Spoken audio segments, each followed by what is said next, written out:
Hello বন্ধুরা, অস্মিতাস ডায়েরিতে তোমাদের সবাইকে সুস্বাগত।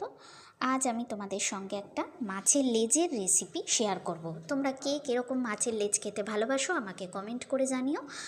চলো তাহলে আমরা দেখে নিই রেসিপিটা। প্রথমেই তোমরা দেখে নিয়েছো মাছের লেজগুলো ভালো করে কেটে এনে ধুয়ে নুন হলুদ মাখিয়ে সেগুলোকে আমি ভেজে নিয়েছি।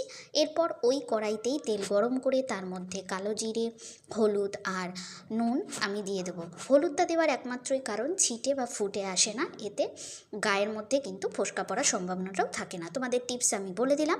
এরপরে চলো কেটে রাখা শিম আলু বেগুন ধুয়ে ভালো করে আমি তরকারিগুলো দিয়ে নাড়াচাড়া করে নেব। এরপরে কিছু চেরা কাঁচা লঙ্কা দিয়ে নেব। তারপর সবজিগুলো ভালো করে নাড়াচাড়া করে চাপা দিয়ে দিতে হবে। 2-3 বার ভালো করে নাড়িয়ে চাড়িয়ে সবজিগুলো ভাজা ভাজা করে নিয়ে তারপর পরিমাণ মতো জল দিয়ে সবজিগুলোকে ফুটিয়ে নিতে হবে। এরপর ভালো করে ফুটতে এলে চাপা খুলে দিয়ে ফুটন্ত ঝোলের মধ্যে ভেজে রাখা লেজগুলো মাছের লেজগুলো দিয়ে দিতে হবে। কাতলা মাছের লেজ কিন্তু খেতে সবথেকে বেশি সুস্বাদু। তোমরা রুই মাছের লেজ দিয়েও করতে পারো। এই রেসিপিটা কিন্তু খুব ভালো হয়। আর এর মধ্যে যদি একটুখানি ধনেপাতা কুচি দিয়ে দাও তাহলে তো আর কোনো কথাই নেই। এরপর ঝোল ভালো করে ফুটে উঠলে নামিয়ে নিতে হবে। তাহলে তৈরি হয়ে গেল আমাদের সবজি দিয়ে কাতলা মাছের লেজের ঝোল। রেসিপিটা তোমাদের কেমন লাগলো অবশ্যই কমেন্ট করে জানিও।